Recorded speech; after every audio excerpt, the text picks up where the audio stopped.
Okay, so we are reaching the Archangel ending. And apparently, in here, Michael decided to not give in to Keldran's idea of keeping Ace. And he decided to punish Ace. Well, that's that then. Indeed, our work here is done. The two of them stare at each other down for a moment before Keldran turns to leave.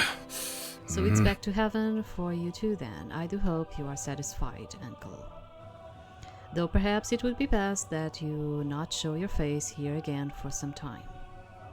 Accompanying his harsh words, Keldran's expression seemed sad and hurt, angry too. I don't think I've ever seen him so lonely and enraged.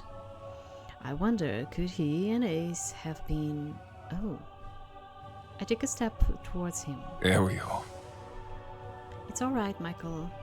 Keldran turns and holds his hand up, silencing me. I hold no hatred towards you, Irina. You only did what you thought was right. For now, I wish you good luck. Fraulein, goodbye. Michael's expression softens, and I see him open his mouth as if to offer comfort to Keldran, but after a moment he decides not to. I suspect he realizes the pain these actions have caused Keldran, but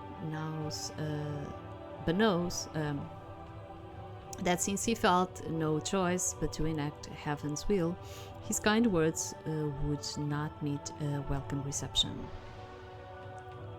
Michael and I watch as Keldran leaves, the silence falling over the area like a thick blanket. Only a moment ago, the fate of the world hung in the balance, and now it's over. It's all over. I notice Michael's sword on the ground, and wordlessly I go to retrieve it and hand it back to him. Ariel? Are you well, Ariel? Yes and no. What do we do now, Michael?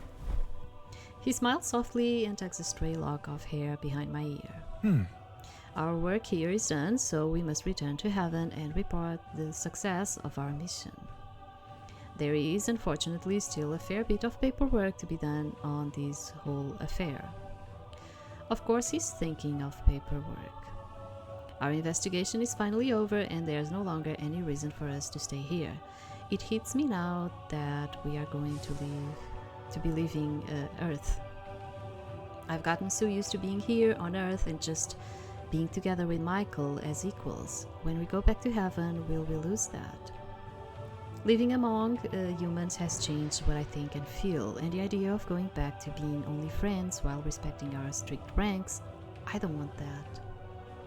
Sensing my distress, Michael tilts my chin up and meets my gaze.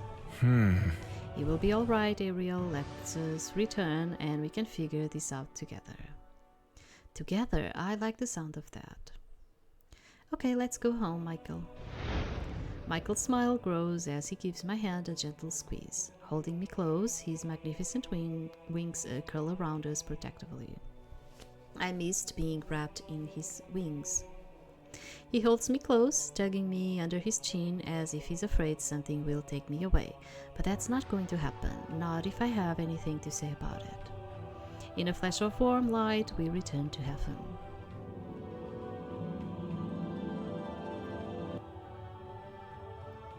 It has been some time since Michael and I returned to heaven after completing our mission. Seeing all my old friends and fellow angels has made me incredibly happy. We even received a small hero's welcome. Of course, soon it was back to the usual. I found myself thinking about our time on Earth, often about Ace, Keldran, and Michael. He's been swept back full force into his duties as General and Archangel, so I've barely seen him since our return to heaven.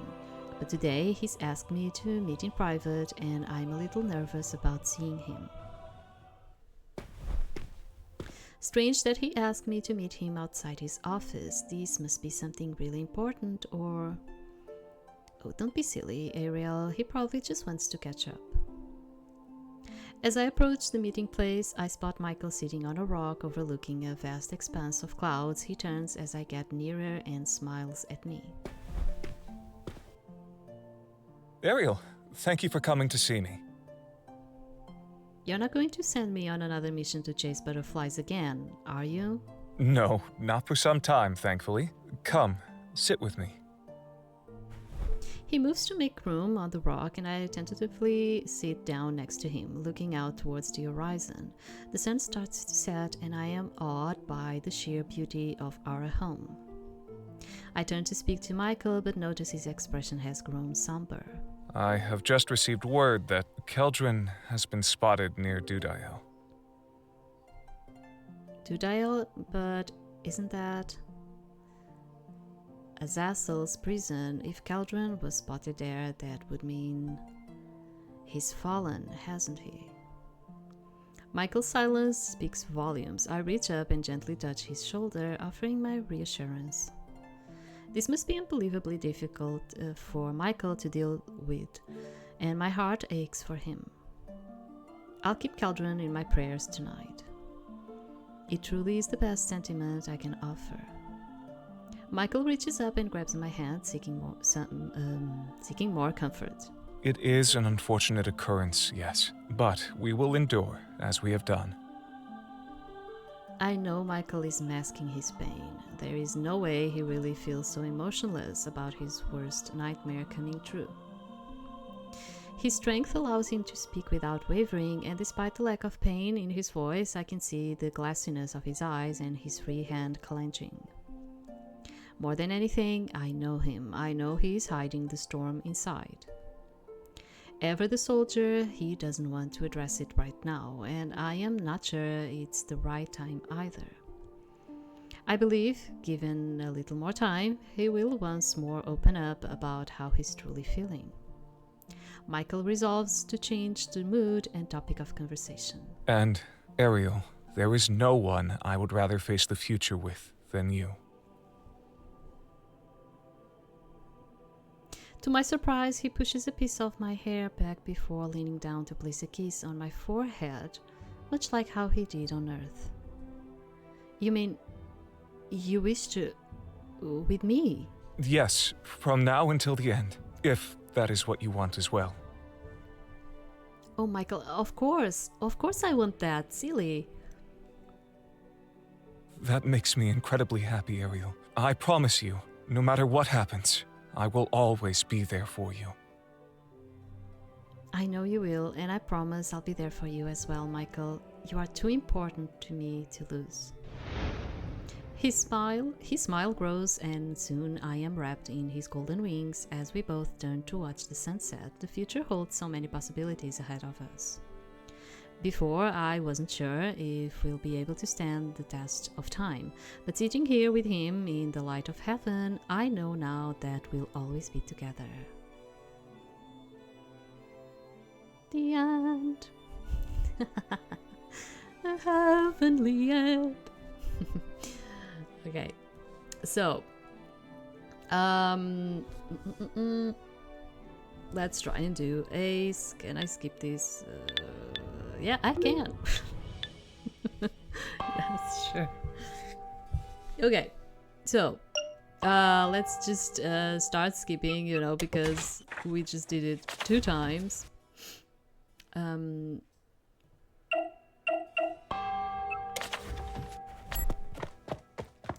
More things. Persuade someone to help, which is going to be Ace. Then, I'm not afraid.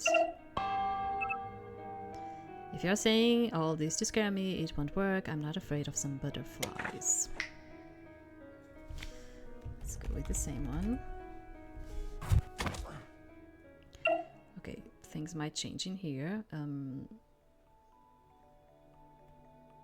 Sounds fun. This is when we went to the bar with him. So I still have a lot to see.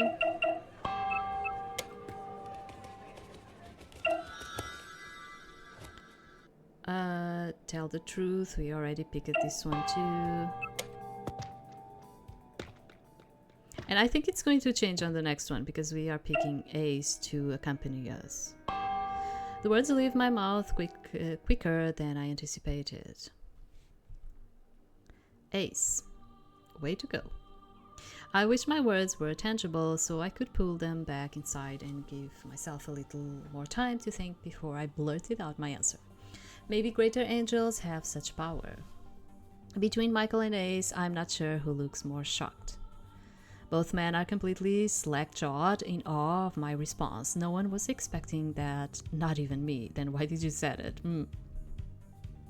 I'm not exactly sure I've made the right choice. Something about Ace fascinates me and has clearly taken root in my mind. I chose him without a second thought.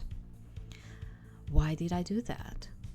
Second guesses are definitely creeping in now, and I can't help but wonder who will help me solve this quicker. As my mentor and longtime friend, Michael seems the obvious choice. He also has the most stakes in solving this, and his determination is clear. Well. But Ace seems determined in a different way, a way that makes me want to get to the bottom of it. Something about his energy shows a level of focus I hope will be of help to me. I'm just too intrigued. Oh. I'm not completely naive, at least I don't think I am. I know he's holding back, that he knows far more than he's willing to share right now, but that curious part of me is absolutely desperate to get to the bottom of it all. To figure it, and him, out. So far, humans have proven to be incredibly complex and compelling beyond belief. Under any other circumstances, I'll be so excited to spend time down on Earth. A part of me is excited, even if there's a lot at stake. That's probably a little inappropriate. Ace's attitude shifts, and his perplexed expression drops in favor of his own shade of intrigue and delight. Well, I'm shocked, but I'm not surprised. Of course, Ace is taking the opportunity to tease Michael. What is that supposed to mean? Well, if I were her, I'll probably run from you at the earliest opportunity to. Don't be so ridiculous. I can see Michael is holding himself back from rising to Ace's barb. Something about Ace rubs him the wrong way. I'm sure Ace can sense it too, and that's why he persists in riling Michael's up. Michael can be quick to lose his temper, and I'm hoping the situation doesn't escalate. Meow. Kitty, got your tongue, little Michael. Don't call me little. Irina, you're certain about going with him? Yes. At least I think I am. Of course she is. She's probably scared that every time you turn around, she's going to get hit by the giant stick up your ass. I don't know what to do besides look between the two men. Ace is just teasing, right? I can't blame him for wanting to tease Michael. It's fun to do, but Michael doesn't seem to take as kindly as Ace's teasing as he does to mine. Ace, stop. What's the matter, princess? Maybe a bit too far?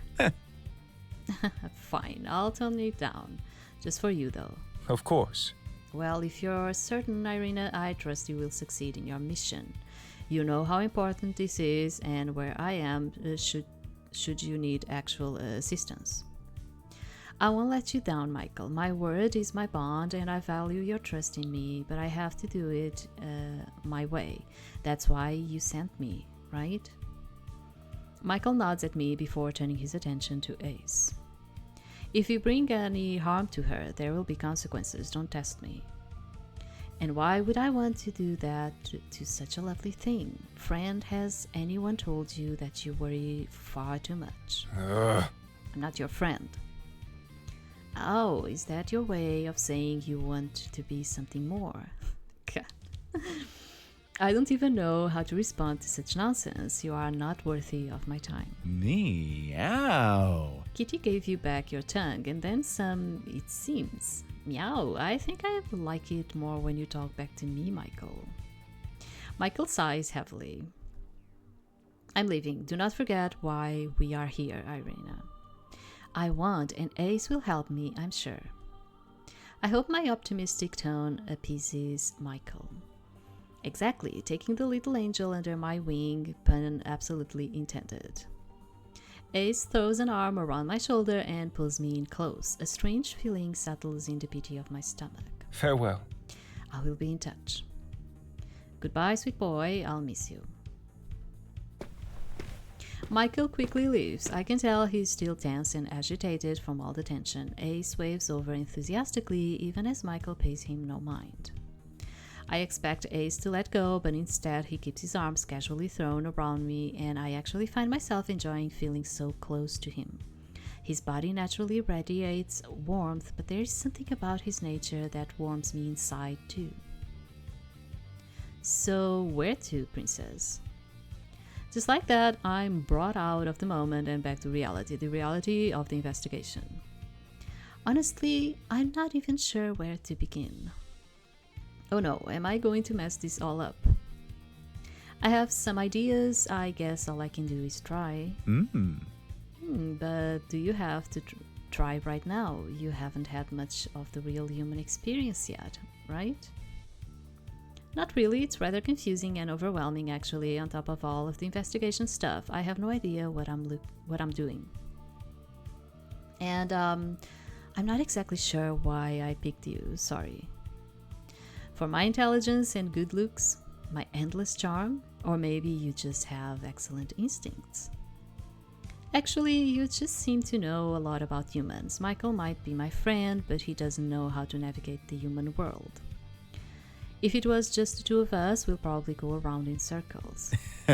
And you think I'll keep you on the right path? So far, Ace has proven useful, helpful even. How bad can it be to trust him? I can't help but see the best in him. I like him. That's what you are here for, right? That and to show you a fun time. We can't forget about the fun. Ace pulls away from me abruptly, and his expression is overtaken by one of sheer delight and mischief. I've got it, princess. I know where we are headed. Oh, where? The casino. Is this part of the investigation? It might be. Guess you'll just have to come along and see. Ace winks, then takes me by the wrist and starts pulling me out the door. I don't have much time to register what's happening before I'm being pushed through large glass doors. The change in light is startling at first, an instant nighttime effect that I wasn't expecting. I begin to take in the surroundings. Every part of the large room looks more lavishly decorated than anywhere else we've visited so far on Earth. It's hard to decide what to focus on first. There are so many things I want to take a closer look at. It's my turn to take hold of Ace and pull him along with me. What's caught your eye, princess? There are so many people. We stand in front of a large bar and sitting area that's overflowing with people all drinking and laughing. It's probably not the best idea to have another alcoholic drink. Humans seem so eager to overindulge and lose control. I'm struggling to wrap my head around it. This is gluttony, right? While I want human experience, is sinning really the best way to go about it? I don't want to let Ace down, make him feel like his efforts have been wasted, but I don't think I can bring myself to engage in the act of drinking alcohol again. Well. How about I'll show you how to play something? Ace's question pulls me out of my thoughts. Oh, I like that, but I don't need something to bet with. I've got you covered. We head to a kiosk at the side of the casino, and the woman behind the counter asks Ace how many chips he would like. I think we should probably start with blackjack, something nice and easy. Oh, okay then. Ace leads me to a nearby table and takes a seat, gesturing for me to do the same. Hi. He casually greets the dealer at the table, and they start to chat, addressing each other by name. Hi, I'm Irina. Good evening, miss. First time? It's pretty obvious, isn't it? She sticks out like a sore thumb. Bless her. What? Am I doing something wrong? Not a single thing. Just relax. I've got you. We are here to have fun, after all. So this definitely has nothing to do with, I glance at the dealer and realize it's probably best not to talk about our holy mission in front of a complete stranger. Okay, fun. Let's do this. How do I play? That's my girl. Ace slips his arm around my waist and throws a wink at me. I'll be lying if I said it didn't make my heart flip. He's just inches away from my face, staring right at me. This is the closest we've ever been. My breath is taken away under the pretty lights. His strangely odd eyes look even more spectacular. See something you like? I know I do. Tell me how to play the game. I snap out of it and try to focus my attention on the dealer as he skillfully shuffles the cards. He kindly explains the rules to what seems like a fairly simple game. All I have to do is get close to 21. Don't go over, beat the dealer. Want to give it a go? Yes, absolutely. This is where you give me the chips, right?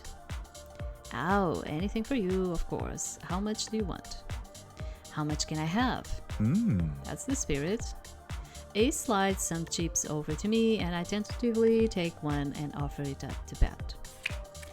Aren't you playing too? Do we not play together? It isn't competitive. Each person plays independently against the dealer. Besides, I'm more than happy to just watch you. His comment, along with the fact that he doesn't take his eyes off me, has my cheeks burning. I break eye contact and look at the cards I've been dealt. An ace and a 4. This seems easy. Wait a second. Did your parents name you after a playing card? Ace holds my gaze seriously for a brief moment before laughing uncontrollably. Oh my, that's ridiculous. No way you just said that. No, it's my nickname. I don't think it would be quite to my parents' taste. Maybe one day I'll tell you my full name. He leans in close, the edge of his lips almost touching the shell of my ear. But I wouldn't count on it. It's pretty embarrassing. You should hit it. His comment is followed by a small chuckle. Huh? Hit. His up card is a 7. Take another card. Right, hit, please. The next card laid down for me is a 7. Ace doesn't move out of my space. Perfect, look at you go. The blood pounding in my ears is almost louder than his whisper. Is it normal to feel this way, so flustered, so distracted? I don't know whether I want him to come closer or move away. The dealer reveals his hand and I win. My first hand and I won perfectly. I see. Thrilling, isn't it? I don't even know if he's referring to winning the game or to his presence. I'm certainly feeling thrilled by him, by his lips almost touching my skin, his breath fanning my neck. My every sense is aligned. His stare is intense and I can't look away. I'm completely entranced. There is something in his eyes and a wicked grin on his face. The more I look, the more I feel the urge to... Another round? And just like that, the trance is broken. Yes, I'll try it again. I place the same bet and the cards dealt to me are a 6 and a 7, while the dealer's card is a 6. I want to make my own move without Ace's input, so I immediately call that I'll stay. The dealer draws a 7, then an 8. He goes bust. Yes. Good girl, you're a natural. My stomach flips. Why do his words make me feel this way? Taking mercy on me, Ace finally leans out of my space and continues to watch me play. I'm really enjoying focusing on the game and learning its strategies. I lose once or twice, but then I hit my stride. Winning several games in a row, I must be doing something right. We should play something else. I'm getting too good at this. Well. Someone's gotten awfully confident. You're a strange one, princess. No one else here would complain about winning too much. What else should we play that will challenge you? Poker, maybe? That seems a little cruel. Ace sits and ponders and gestures for effect. I think I've got it. Can I get you a drink first? The temptation is there again. Even if it's just a little bit, it's still there. No wonder humans can't resist. I'm an angel and I still wonder what it would be like to let loose. No alcohol for me, thank you. Noted. Ace makes a quick detour to the bar. He gets something alcoholic for himself and a virgin cocktail for me. Then he leads the way towards a different set of tables. So what's this game? Princess, this is craps. You know how people say something is a crapshoot? No? That's my bad. Don't know why I asked. You're an ace. An innocent thing. If anyone overhears us, would they even believe what they heard? Not many people these days believe in angels. I'm sure they'll think we were just joking around. Best to be safe, just in case, though. Can't be too careful, right? Relax, princess. Between you and me, craps is probably the worst game at any casino to play. Why's that? No chance of making money in the long run, like statistically impossible. So what's the point of it all? It's not about the money, it's about the high. Winning big makes you feel on top of the world, and with everyone watching too, it's exhilarating. After that, it's just chasing that high again and again. How did you feel when you won all those hands of blackjack? Amazing, and like I could win the next hand and the hand after that. That's the addiction factor. It keeps everyone here hooked and worse off for it. Okay, but that just sounds awful. The farthest thing away from godliness. But the feeling is almost unbeatable. The dealer at the table once again greets us kindly as we step forward. Ace pulls me close to his side. Yeah, I think he has another name. Yes, I think he has another name. Every time he does, I lose my concentration. I'm overwhelmed by the sensations flowing through my body. The tingles ripple all over my skin and the heartbeat thumps in my chest. How am I supposed to pay attention to what he says? I don't actually know. Let me just...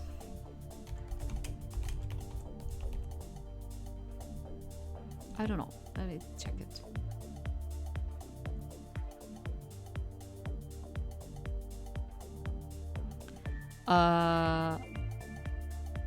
No, it really is called crabs.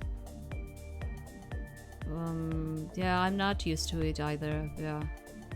But apparently it's very known in LA. In Las Vegas. But I never heard of it either, yeah. So at least we are two of them, of the people that have no idea of this one. Yeah, I don't know this one. Kitten. Ace is staring at me expectantly. Huh? I've placed a bet for us. I want you to roll. Pick up the dice with one hand. Yeah, I thought this was going to be another thing, but I never heard of this one either. Yeah. Apparently, some of you do know, others don't. It's kind of like that. I've placed a bet for us. I want you to roll. Pick up the dice with one hand. I take the dice loosely in my fist, and I'm about to shake them when Ace tenderly grabs my wrists, bringing my hand to his face. Princess. Good luck, princess. He maintains eye contact as he softly presses his lips to my hand, transferring a kiss of luck to the dice. Some sort of electric feeling shoots through me. I pull my hand away and throw the dice as hard as I can. Try again. Oh, better luck next time. Placing the dice back down on the table, I resign myself to just watching Ace play. I still don't really get it. Do these people actually have any hope of winning, of coming away with more than they started with? Ace keeps rolling and winning, but like he said, he'll always lose in the end. But I can clearly see how much he is relishing having all eyes on him. His last few bets have been hugely successful, and the gathering crowd is clearly living vicariously through him and generally enjoying his winning streak. I vaguely hear Ace reeling off easy facts about the history of this strange game, though I struggle to recall them now. The lights, sounds, and crowds of people are drawing my attention, and I look around, itching to explore this place more thoroughly.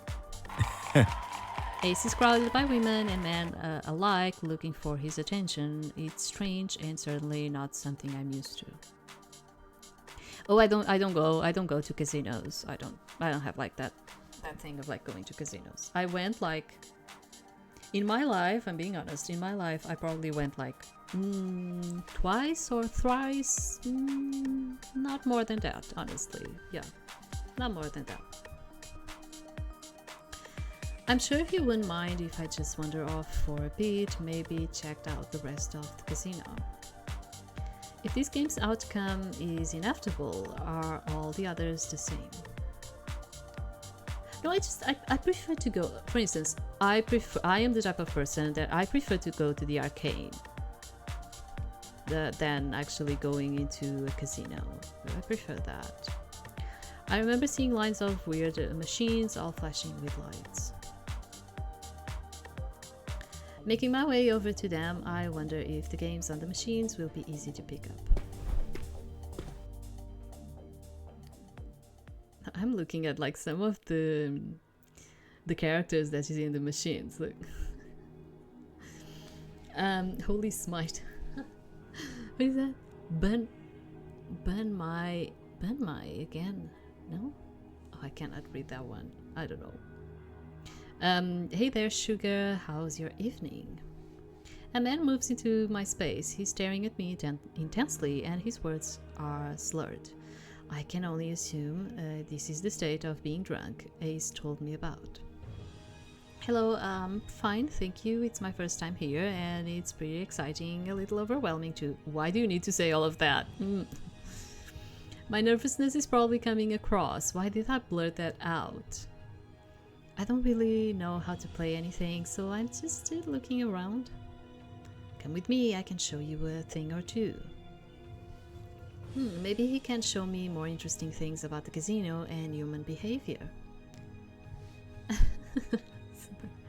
Why are you being so naive right now, girl? Why? So, of course, politely decline. I'm not sure if it's the best idea though. Wandering too far from Ace seems like a bad idea. I think I'm going to stick around here. Actually, my friend won't know where I've gone. I'll best if I don't go too far. It's okay, don't worry, just come with me. We are just going over here, see, not far at all. I look back and the table we've arrived at isn't too far from where Ace is. He could probably find me if he needed to. I hope he comes and finds me. This table looks a little similar to the blackjack one, but appears to be for a game of poker. I go to take a seat next to the stranger, but instead he pulls me into his lap. I don't know what to do. I can't describe how I feel, but something doesn't seem right. My instincts are telling me to get away, to go find Ace. If my discomfort shows, the dealer and the other players don't say anything, and the dealer begins to deal the cards for the round. I watch as cards are handed to each player, and they start glancing around at each other curiously. The strange man is chatting away, whispering into my ear. I try to pay attention, but his hot, alcoholic breath elicits a reaction from me. It's different from when I'm with Ace. With Ace, I feel like I'm wrapped in silk. With this man, I feel my skin crawl and an overwhelming urge to run. I try to shift in place, readying myself to move away, but his grip on my waist tightens. You're my lucky charm, beautiful. You don't want me to lose now, do you? I don't want him to lose. I'll feel terrible if he lost because of me, and what if I freak out and it becomes obvious I don't belong here? The last thing I need is to draw more attention to myself. Hey! She's not a lucky charm, and she's certainly not yours. Ace pulls me from the man's grasp and positions himself in front of me. I already feel intensely relieved. What the fuck do you think you're doing? Can't you see she's uncomfortable, or do you just not care? Ace's curse startles me, but his tone is truly chilling. For such a playful man, I had no idea he could be so terrifying. He's almost a different person. The girl came along with me. You should pay more attention. I'm paying really good attention now. It's a fight going to break out? Ace leans over the man's shoulder, taking a peek at his cards before turning to the rest of the table. It's not looking good for him, if anyone's curious. Sir, you can't... Seriously? Ace waves off the dealer dismissively. I'll show myself out, don't worry. Ace claps his hand onto the man's shoulder in a way that has him recoiling from the force, yet the teasing tone is back in his voice. Don't let me see you again, buddy. Ace goes his hand behind me and ushers me away from the tables, towards the exit. He turns to wave at the stranger and the table before sticking up his middle finger. Judging by the stranger's reaction, it must be incredibly offensive. Once we are closer to the front, Ace pulls me to one side, his arms resting gently on my shoulder. His expression turns serious. Are you okay? I'm fine now, thank you. I already feel safer. You have nothing to thank me for. Did he touch you anywhere else that made you feel uncomfortable? No, he just sat me in his lap. You are allowed to kick up a fuss, you know, even if it's me. If I make you uncomfortable, tell me to quit it. I thought maybe that's just what humans do. I thought my reaction was the issue because even though I enjoyed Ace's attention, I hadn't enjoyed the stranger's. Yes, with people who are comfortable and consenting, it doesn't take a genius to read someone's body language and see how they feel.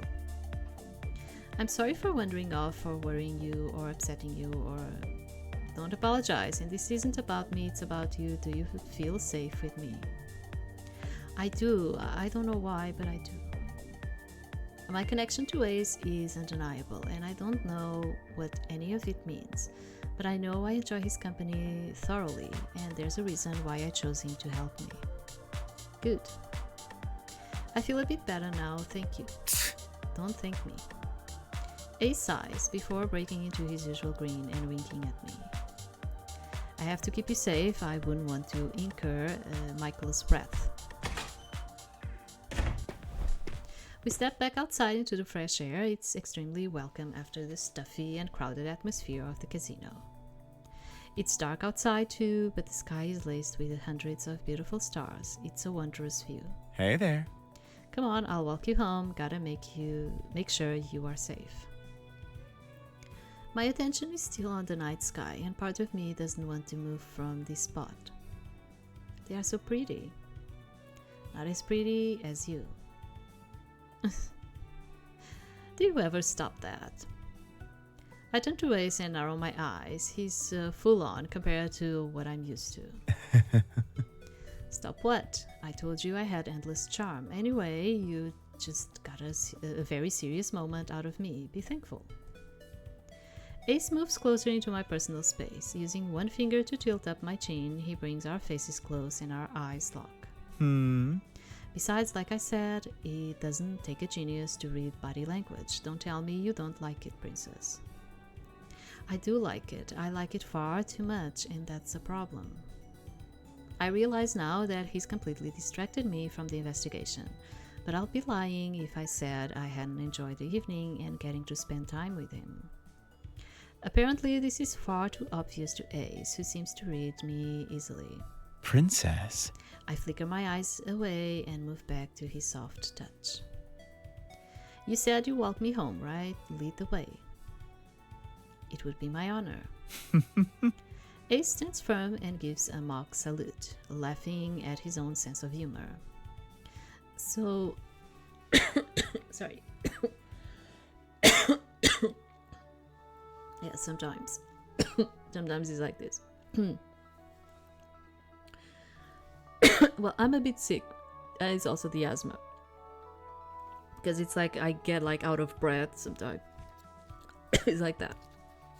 So, not going to stop being so over the top then. Not for a single second. And I thought Michael was the only killjoy. Don't tell me all angels come with their own stick. I don't have a stick and I'm not a killjoy, just an angel on a mission. Ace strikes a dramatic pose. And a human with no experience, finally freed from the authoritarian clutches of heaven, spread your wings.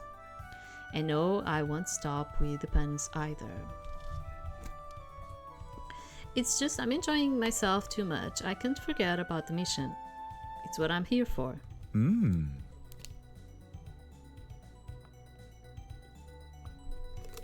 You're not forgetting about it, just taking some slight detours. Besides, what better way to understand the whole situation than to experience life on Earth and become familiar with all the flaws that define human beings? You never know, maybe you'll start fitting in. I doubt that. The casino showed me so much of the sins of humankind. Temptations of greed, gluttony, and lust. I'm not sure it's for me. I see. They are not all such bad things. They mark freedom and choice. That's an interesting perspective. One I hadn't considered before. Don't you get tired of being restricted, always being told what to do and following every little order? I've never really thought about it. Sometimes I guess. There's nothing wrong with a little bit of pushback. Being selfish isn't necessarily bad.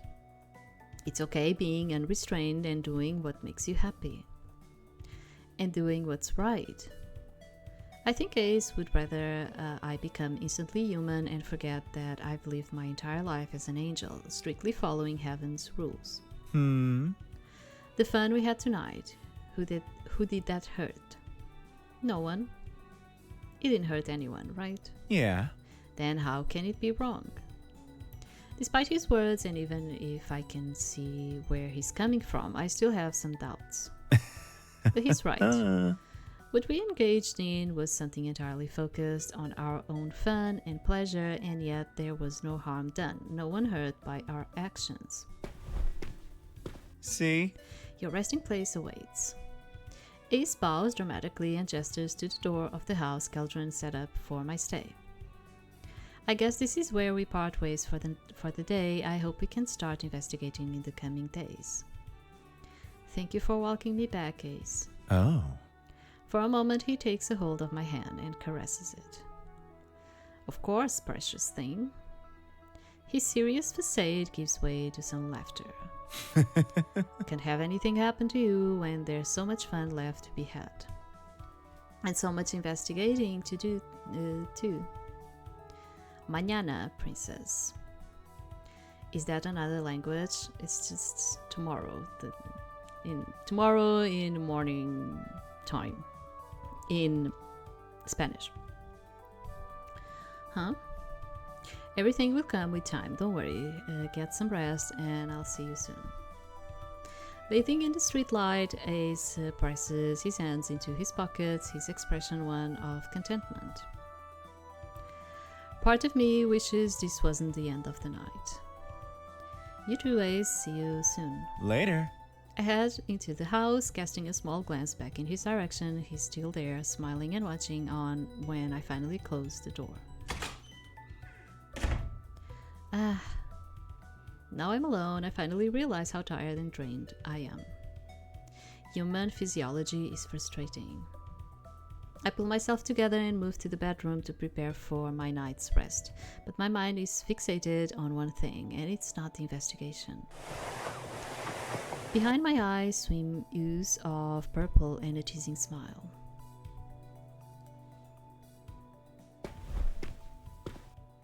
After a few days of independent investigation, I've come up with very little. I haven't spotted any more butterflies in the area around my new home, or found anything that would be helpful to the mission. Honestly, I'm a little scared to head further afield than the few streets around my apartment. I don't know my way around at all, and I'm scared of what will happen if I run into danger while in my human form. Would I be able to defend myself? As far as I'm aware, I have no powers at all, and fighting as a human seems completely different from fighting as an angel. That fear has kept me feeling confined. I cautiously make my way to the address Keldran gave me, which is where Ace resides. Why am I... no, am I in the right place? Keldran's text message included a description of the building as well as instructions on what to do once I arrive. I wander closer to the building and step into the doorway. A quick look to my right shows a strange box that displays many names and buttons. Ace is written below the number 8, so I press the illuminated button next to it. As soon as I do, a harsh tone rings out and startles me. I leap back from the box. Hi. What can I do for you? Ah, it's him. I can't help but exclaim. Hearing his voice coming from the little box, I move closer to speak into it myself. Hi, it's Irina. Took you long enough. Too loud, kitten. You can just speak normally. Anyways, I'll buzz you in. The door next to me does indeed buzz, and I let myself into the building. I head straight up the stairs, looking for the door marked with the number 8. Instead, I see Ace already standing confidently in the doorway. Wow, this Well, room. hello. It's so fitting for him, though. Welcome to my humble abode. Ace gestures and bows, indicating that I should enter the apartment. I step inside. What a lovely building. Huh? Very gothic. Make yourself at home. Take a seat. I look to the sofa, which has various items strewn over it, including clothes and trash. There is a small spot cleared off. Right here? Relax, princess. Wherever you like, princess. Can I get you a drink? I cautiously take a seat on a plush chair. I'm fine, thank you. So, how have the last few days been? Been up to anything fun? I've been looking around a little, but not going too far. It's a little bit scary, actually. I was hoping you'll accompany me. This is why I chose Ace, after all, to help me navigate the human world. Just give me 1 second, because I need some light in here. I think it's kind of like getting hard for me to read, because it's because the sky is like so full of clouds everywhere. It's so sorry, it's so dark in here. Okay. Sure can, but for right now, let's just relax. If you've been investigating, why not take some time to kick back? Because I have a mission to do. I enjoy my time with Ace, I really do. I just wish I could enjoy his company while making progress on the investigation too. The best of both worlds. I have the perfect piece of humanity to introduce you to reality TV. Reality TV? Is this going to be another strange human thing I'm going to struggle to understand?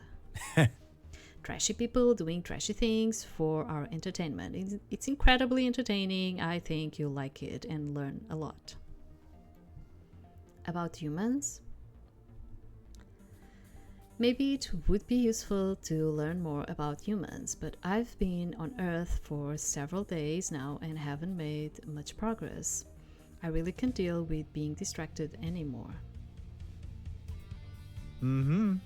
But yeah, there's like those pop figures in there. I wasn't seeing them. Just spotted them. Yeah, I was just like, because when I looked, I was just like looking at everything. It's funny. Sure, it showcases so much about humanity, just wait and see. Ace sweeps some of the garbage onto the floor to clear space for himself. I didn't expect him to be a bit of a slob. He tosses himself down on the couch, his body coming close to mine. He sits with one leg spread and the other casually thrown onto the other thigh.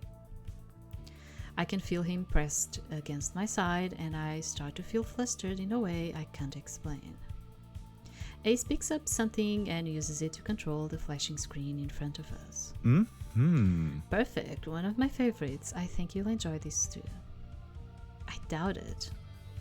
I think I'll rather get out, do some looking around. Yep. Well, I'll keep you company. Maybe we can come across something to do. You really should make the most of Earth while you are down here. Heaven is so boring. Sometimes it becomes really clear just how different Ace and I are. It's not that boring. Okay, it can be a little boring. And I can certainly see that Earth has plenty to offer than Heaven doesn't. See? It's boring up there. They don't have video games or kaiten sushi, and I bet they definitely don't have sex. That brings a blush to my cheeks. Lust is something humans frequently indulge in, something I think I've been starting to feel myself. I need to push these thoughts aside. I don't really have time for any of those things. Suit yourself, dull investigation stuff it is, but if I see something more interesting, you have to oblige me, okay? Ace turns off the screen, grabs a few things from the table, and heads towards the door. What are you waiting for? I can't believe how nice the gentle sun feels on my skin. The investigation aside, I'm glad I managed to get Ace out of his apartment. I'm thoroughly enjoying being outside, even if tracking down demonic energy is pretty tedious. We've covered a bit of ground already, more than I had in previous days on my own. Ace helps me feel safe and always has plenty of interesting and occasionally annoying conversation starters to discuss all we walk. You don't know the half of it. And then Donna's dead, just like that, and I'm still not over it. But that's not even the best of them. There are so many more to choose from. I never expected to enjoy my time on Earth as much as I do, but I'm pretty sure musical movies aren't going to be a part of that. Your loss, at least it's more productive than this. I know we haven't come across anything yet, but there has to be some sort of clue around here. If I say it aloud, just maybe it might make it true. Right now, I'm kind of resenting the human element of this affair. If I had my angelic powers, this whole thing would go a lot quicker. Now, wandering around seems a little pointless, especially since I'm trying to keep my focus. No butterflies, no sense of energy, nothing. I think the tediousness of all of this is beginning to get to me too.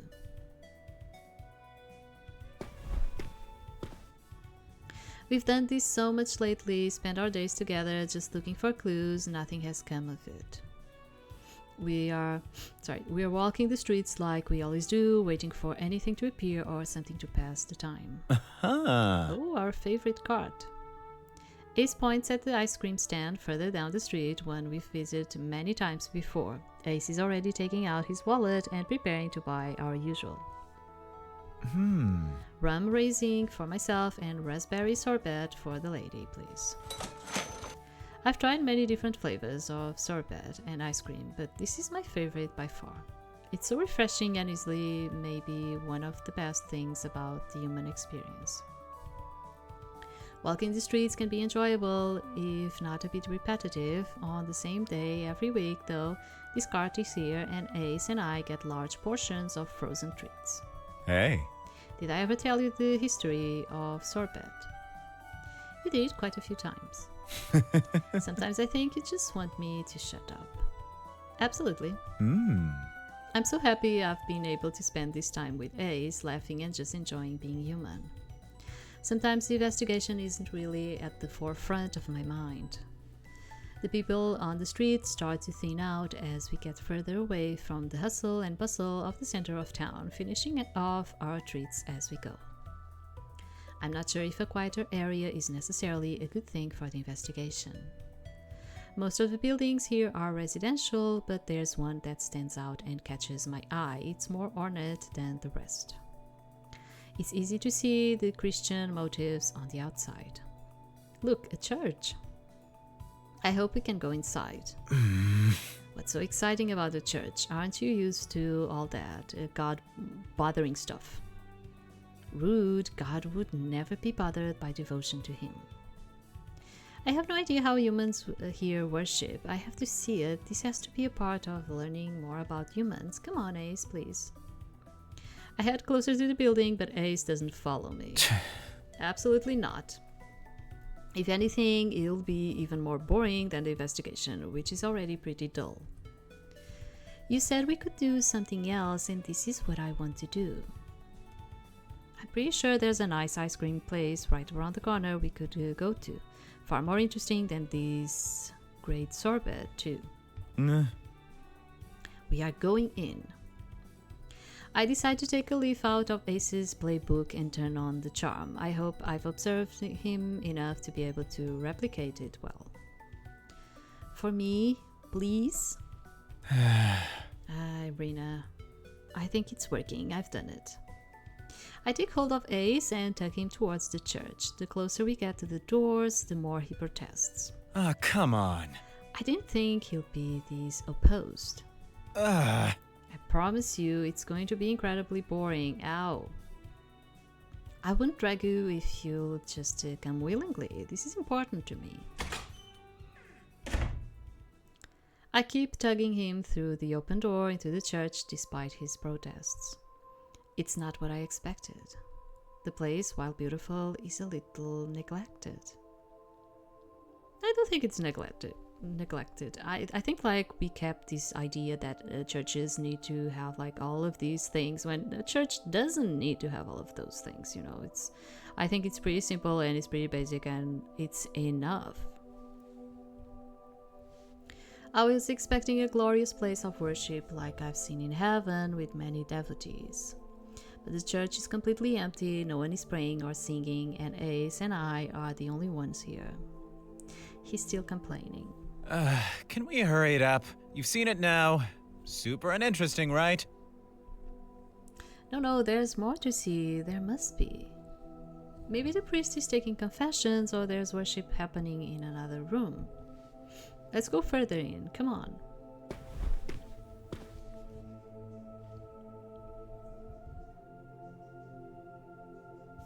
I move past each pew, getting closer to the altar, gently tracing my fingertips along each wooden bench as I pass. I'm staying here.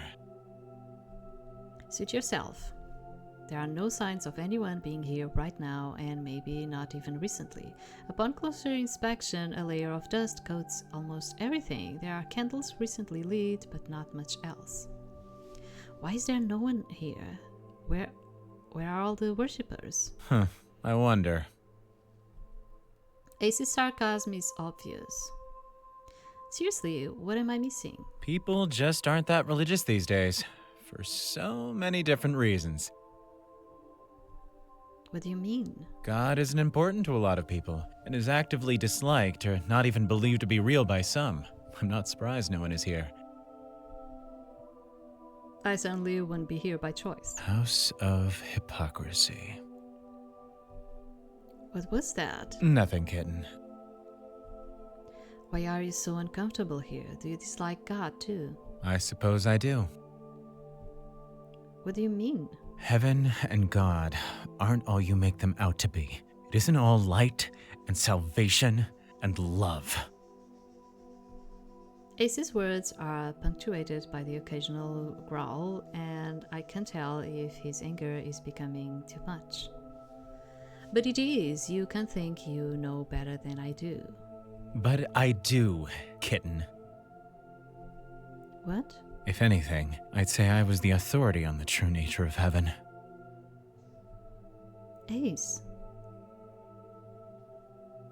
Look at me. Ace holds up his wrists, emphasizing the cuffs. This is what heaven did to me. This looks like damnation to me. It was damnation. Shackled and imprisoned. What are you saying? I've fallen. I was cast out of heaven. I don't understand what you're saying. I'm a fallen angel. What? Tell me you are joking. I'm not. I don't understand. How is this possible? I can't wrap my head around this. It's almost unbelievable. I want to pull away to run from here. If Ace is fallen, he must have gone against heaven and done something to deserve being cast out. I feel betrayed, hurt beyond belief. We've shared so much, we've laughed together and trusted one another. It seems that was a huge mistake. I'm trying so hard to hold it together, to not burst into tears or shout at him. I want to be far away from him. I've heard fake stories of fallen angels, of them succumbing to some sort of evil and turning against God. They are true betrayers of heaven. Angels aren't expelled from heaven lightly. What did Ace do? But why? Why isn't that important, is it? They still did what they did, struck me down, and left me to rot in that desert. Well, if you were expelled from heaven, then that is your punishment for going against God. He's trying to justify what he did, even though it must have been evil. Going against God? I stood firm in the face of Lucifer, opposed his rebellion too. Well, that seems to be a good thing. Then why were you pushed out of heaven? I began to question the status quo, to give my knowledge to humans. I watched over them and I wanted to help them. Help them? For that, I was fought, tossed down to earth, and left here. I've had to build an entire life of my own. I do suppose you sympathize. I don't know, let me check it. Yeah, sympathize with Ace. I want to believe you, and I can feel your pain so intensely. I don't understand any of these. Helping humans, spreading knowledge, that's not so bad.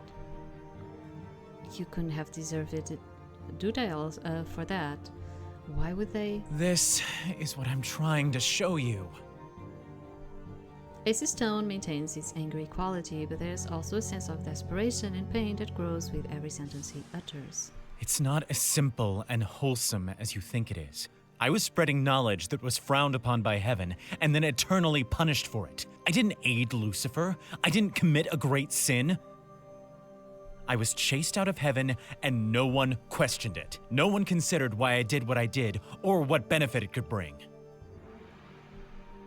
This is too much. How did this happen? This wasn't something I heard of back in heaven. Ace is clearly hurting and has been for a while. He's just hidden it so well until now. I'm so confused. When I heard of angels being banished from heaven, they had gone against God, cast great shame over what it meant to be an angel. Ace doesn't seem like he did any of that. He seems to have cared deeply about humans in his role watching over them. Heaven couldn't have made a mistake, could they? If he's fallen, then... Ace cries out in pain, and when I look at him, he's sweating and grimacing. Being on holy grounds must be difficult for him. I rush towards him and pull him into an embrace. I wish I'd known, but there was no way I could have possibly guessed. His skin is extremely hot to the touch, but when my skin touches his, it seems almost as if some of the suffering is lifted. Perhaps some of my remaining angelic energy is helping to soothe him. I remember you saying now that Ace wasn't your real name. What was it? Azazel. Azazel. The name isn't familiar to me, and maybe it should be, but I can't really recall anything right now. Ace is still whimpering. It seems like he's getting worse by the moment. Azazel. The name is extremely foreign to say aloud. Yeah, it's even kind of like hard for me to say it too, because I would say it in another way. What can I do to help? Please tell me. I'll do anything. Ace reaches up and sweeps me into his arms. I think he's looking for more contact, more energy from my being to help relieve his pain. But the pain will only get worse the longer he stays here. I need to go. I can't stay here. I know he needs to leave, but I can come with you. I'm not sure it's a good idea for Ace to go his own way, and after what we just shared, I want to be there for him. I want to be alone right now. The hurt, whether emotional or physical, has taken over now. Ace pulls away from my grasp, and I'm not strong enough to hold on. He stumbles quickly towards the exit and leaves me there, reeling. How do I make sense of what just happened? I've never questioned heaven. It never seemed wrong, even for a simple moment, until now. I can't understand why he was punished just for aiding humans. It's something we've always told to value, so why was Ace cast out? I know what I need to do. I need to speak to Michael. His powers far surpass mine, and maybe he even has knowledge of what happened that Ace didn't share with me. Perhaps he thinks Heaven made a mistake with Ace too. Even now, it doesn't make sense to call him Azazel. The man I know is Ace, a man I've admired and trusted. Is sharing his knowledge really so terrible? God's children on earth are so highly praised. Surely sharing something divine with them could never be a bad thing. Lost in my thoughts, I've already found my way to Michael's place. Perhaps I should have stopped to knock on the door and wait for his response, but I am too caught up thinking about it all. About Heaven's decision and my feelings for Ace. Once I step inside, I call out for him. Michael? Oh! Greetings. He got the shirt without us helping him. Because I was prepared to see him with that weird outfit. I was like, oh, I'm going to see him with that weird outfit. But he managed to get the other shirt by himself. Michael looks tense already. I'm not sure if something has happened or it's just an extension of his usual demeanor. How is the investigation going? Have you found anything of import? Nothing so far, really. I'm not here about that. How will Michael react? Surely he'll question Heaven's actions too. What do you require? I was exploring with Ace today and we came across a church. Ah, you got to see how humans worship. Well, not really. It was pretty empty. Not a lot of people, it seems, have faith in God these days. It feels strange to acknowledge, to say it out loud. Humans. That is ridiculous. That's what I thought at first, but if there's the possibility of injustice in heaven, Earth must be faring far worse. I was talking to Ace and he told me something. I'm struggling to speak, to wrap my head around what has happened and actually verbalize it to Michael. Go on. I take a deep breath. I just have to do this. He's a fallen angel. What? Michael is dumbstruck for a moment. Did he give you a name? Yes, I didn't recognize it. Azazel. I know he was cast out, but was not one of Lucifer's rebels. Nevertheless, he has fallen. You should not continue to associate with him. He will be dangerous and sinful. He's helping me, and it seems he's in pain. I can't leave him now, Michael. It wouldn't be right.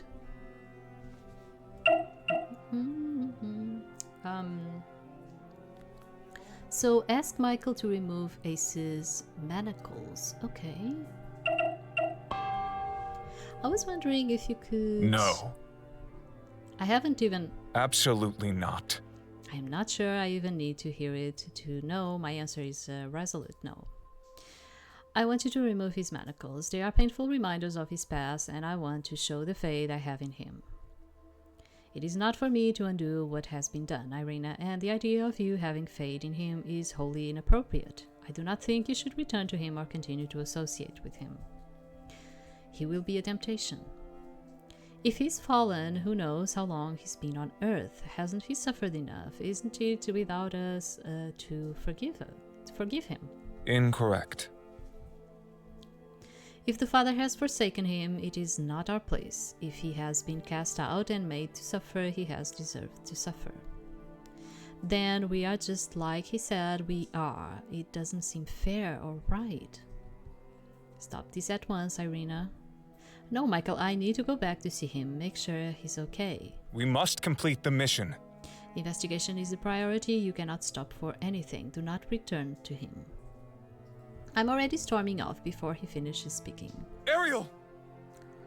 Come back.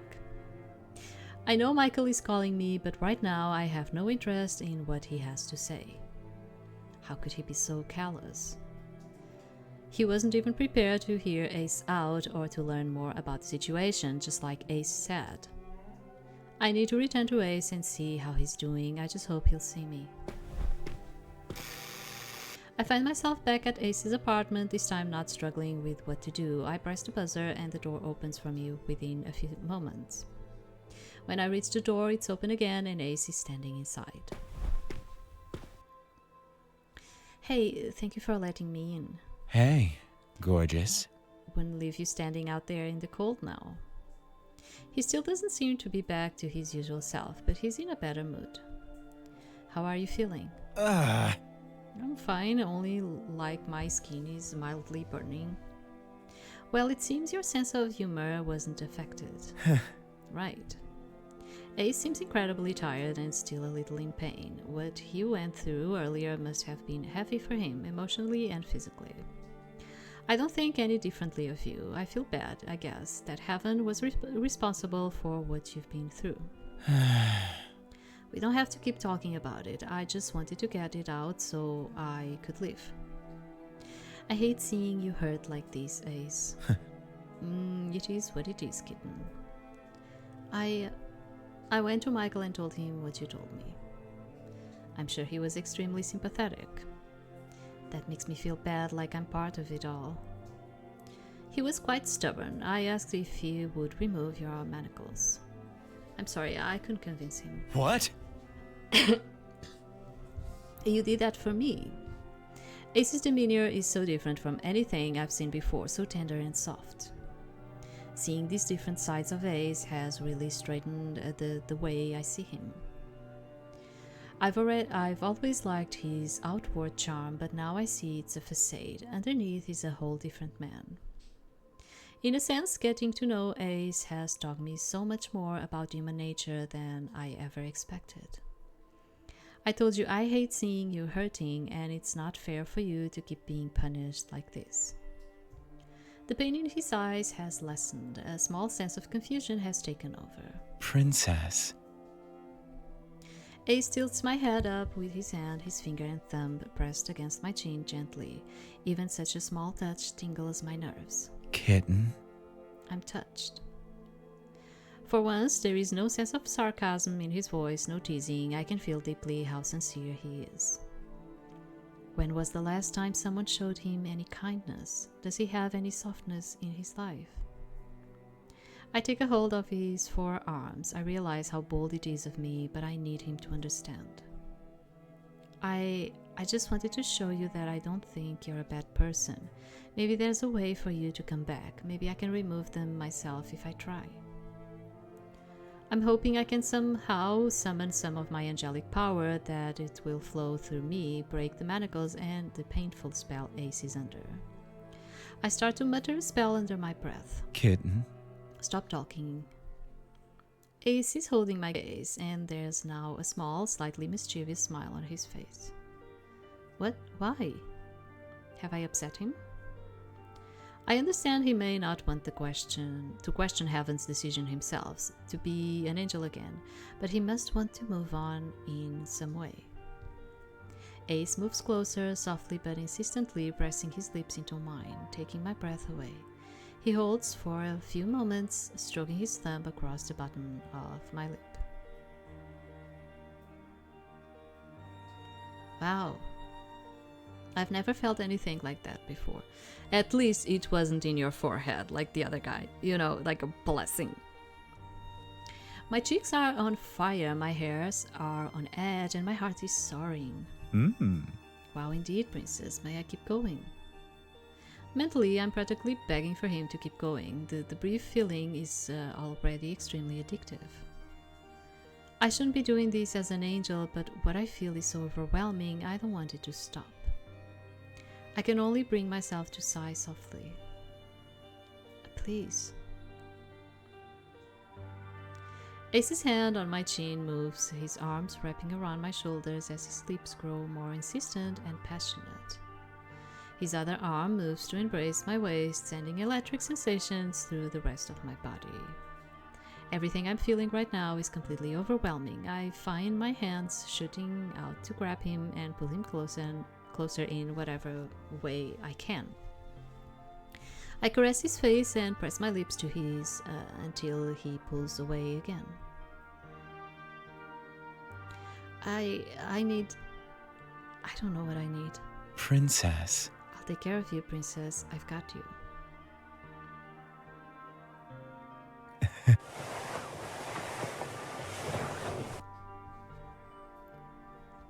The sun streaming into the room tickles my eyes and teases them open. Ooh, something happened. He really took care of her. A small breeze from the open window drifts across my face.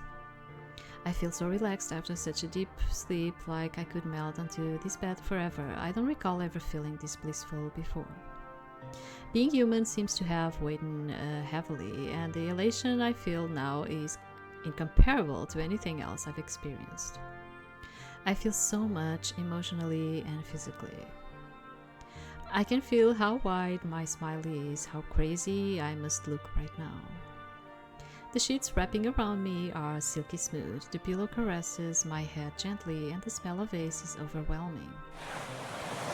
I stretch out and roll over to face where Ace spent the night sleeping, only to see he isn't there. The sheets are rolled back, marking his absence. I can vaguely recall cuddling up to him in the sleep, and was hoping to wake up still in his arms. I can't help but feel disappointed. Yeah, it feels more entertaining in terms of the romantic part in this route, but I still feel like, I mean, it was very rushed. You know, it's just that it was kind of like rushed. But what can you expect from like a 5-hour game and a free-to-play game? You know, you cannot like be asking a lot of it. You know, Ace. Maybe he's just in the next room. Let's just check it, because I don't know. Get upset. Okay. I'm instinctually filled with a sense of dread and loneliness. I can't help but feel used. Ace was with me in the tenderness of the moment when I could give him what he was seeking. Now in the morning light, he's nowhere to be seen. My heart is hollow. And from within that space comes the realization of what I've actually done. I'm an angel and now I'm tarnished. Honestly, let me tell you something. I think I've been incredibly lucky to never in my life had been in a situation where I like woke up and the other person was not beside me, or imagine we finished the business and the person just rolled to their side. Like, I am incredibly lucky. Like, I've passed by a lot of things. But thank God I was always incredibly lucky to always be with a person that wasn't that, you know, like, I don't know, detached to the point of like, I just used you or something like that. Like, I'm happy for that at least.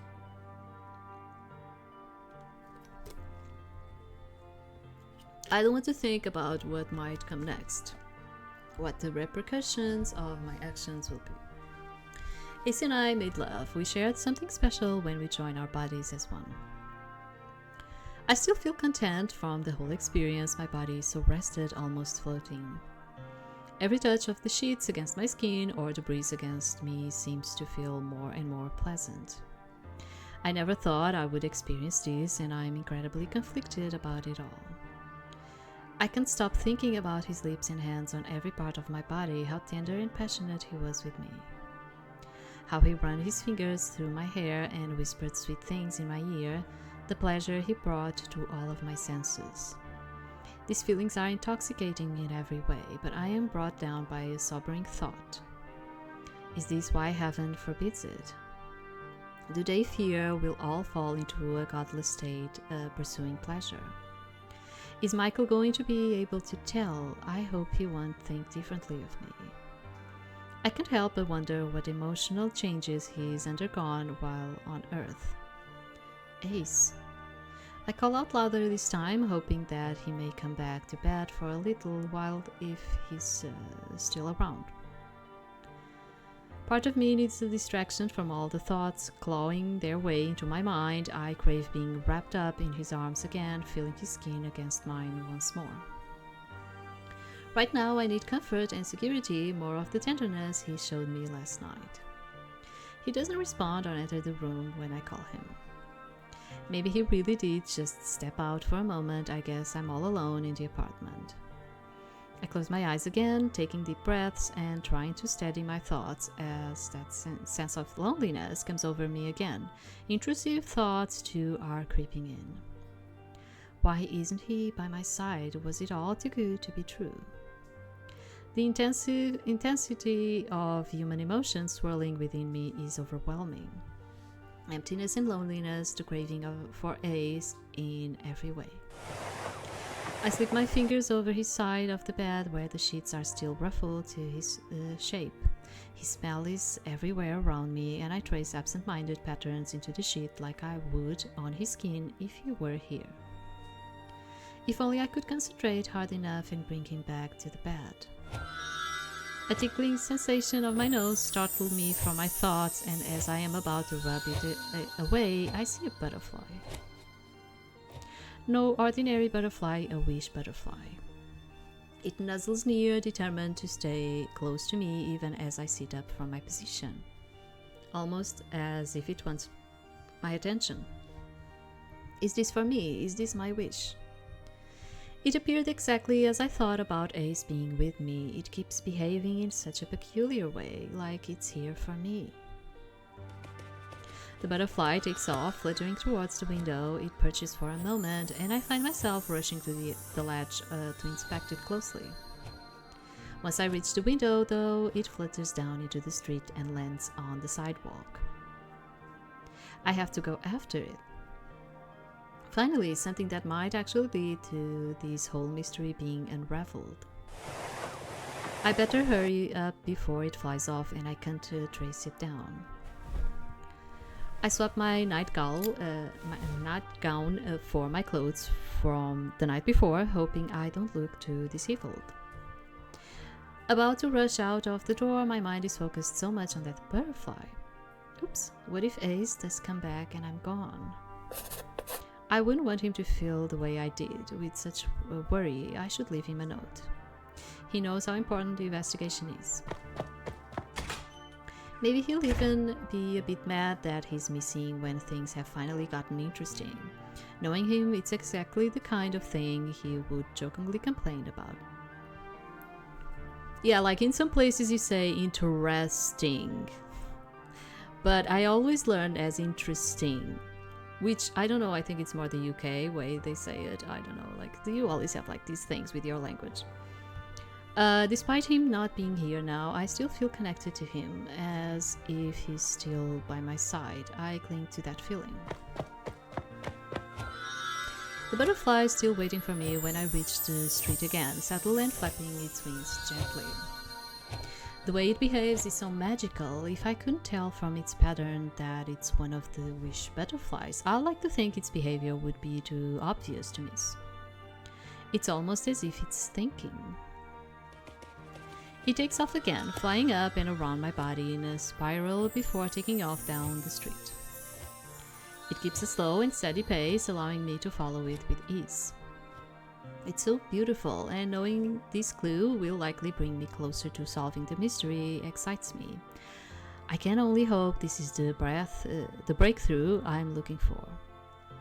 I'm reminded of a human phrase Ace had mentioned briefly: good things come to those who wait.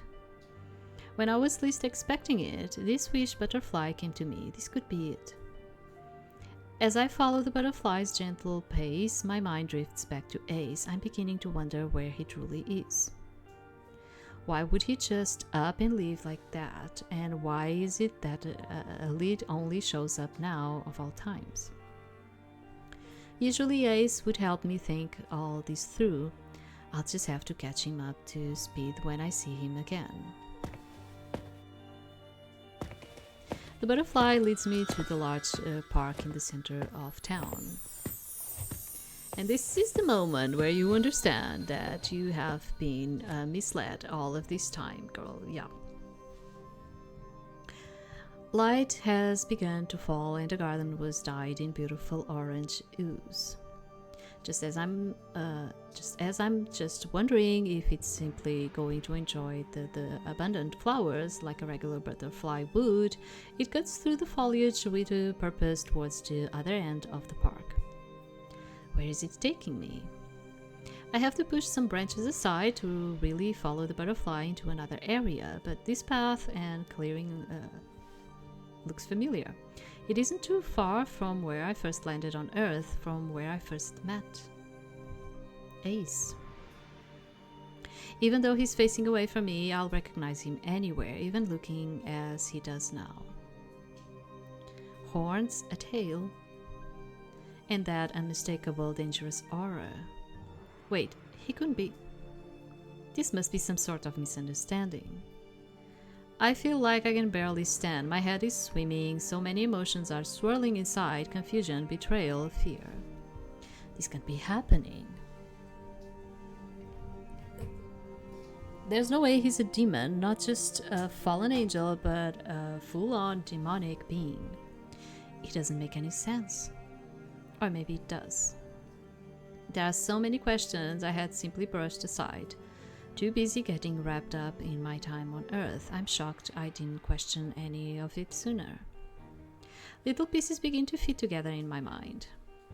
I didn't question his familiarity with angels or heaven. He's an associate of Keldran's, and the idea of him being a fallen angel made sense. Yeah, he was also kind of like entertaining us, but in a way that would kind of like makes us not think about the mission. You know, he was always trying to get us away from the mission. But his pain at the church had been so severe, too severe. I'll dismiss it, but his being a demon, this is an even better explanation. Oh my. The distraction from the investigation, it wasn't to have fun or to enhance my time on Earth. Yeah, that's what I was saying. It was to keep me from figuring things out, from figuring out who he truly is. My stomach churns at the thought that Ace never had my best interest at heart, that everything he did was truly selfish. He hasn't turned to face me yet, and beyond him I can see the butterfly drawing closer to. A dark and mangled cocoon. This must be the culmination of all the wishes, the one thing Lucifer has amassed on Earth that I was sent here to destroy. But right now, all I want to do is reach out to Ace for answers.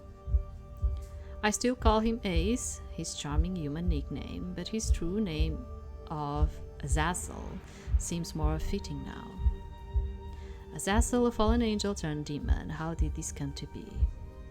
Does he really hate heaven so much that he would go this far? Ace finally turns to face me, and he doesn't seem to be too surprised by my arrival. Kitten, you made it. I can tell by his tone that Ace is trying hard to remain cheery, but there appears to be a weight on him that wasn't there before.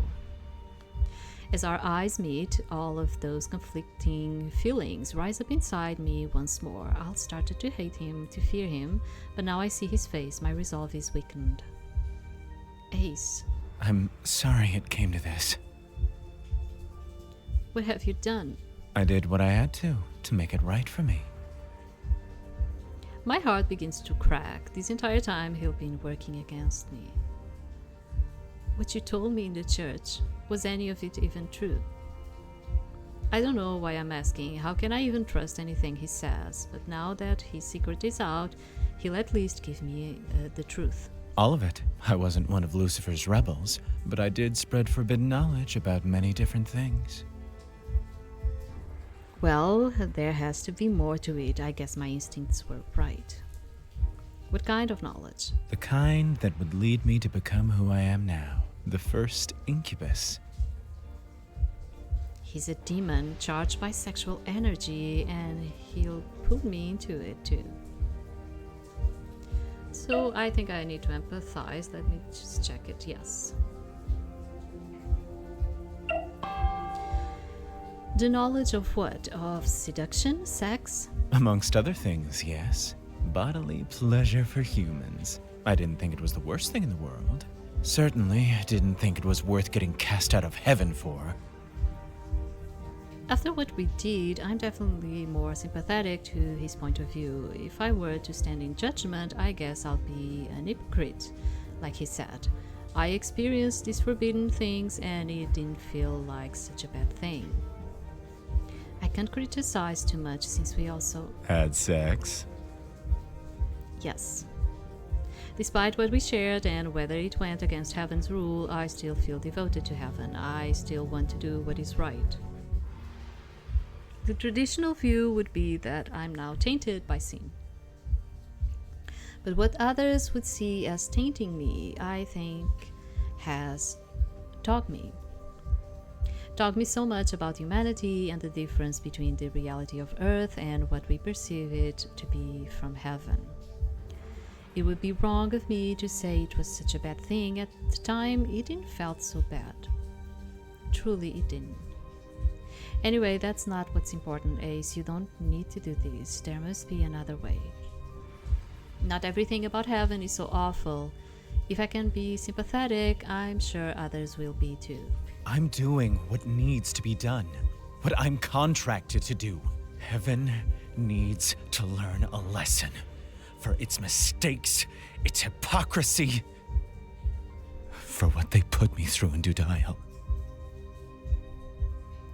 The pain he's been hiding seeps through again. I was kept in that horrible, dark place for millennia. And for what? For spreading forbidden knowledge just to help humans? It wasn't just seduction. There were plenty of other things too, all useful to humans. And it was all forbidden. If you love humans so much, then why are you now trying to hurt heaven? Ace takes a moment to contemplate this. I'm not the only one heaven has wronged. They need a harsh wake-up call. Not everything is as black and white as they make it out to be. You see it too, right? I do. Ariel! I will protect you. Michael calls out to me, drawing my attention as he comes through the clearing in a rush. Took you long enough. Well, it took you long enough. With Michael's arrival, Ace returns to his usual nature. He goes straight back to teasing and taunting him, but there's the slightest hesitation to his words. Ace's laughter would have once made my heart soar, but now I feel nothing but pain hearing that sound.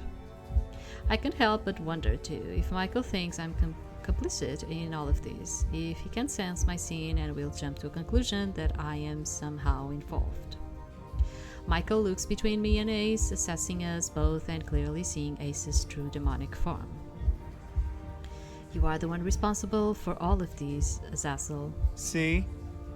So it would seem. Oh, is it your turn now? I'm shocked, but I am not surprised. Silence, demon. Ace's imitation of Michael amuses no one but himself. This is appalling. Step aside so I may destroy the cocoon. Try again. Oh, come on, you surely didn't think I'll give up that easily. You have always come across as rather fickle, even faithless.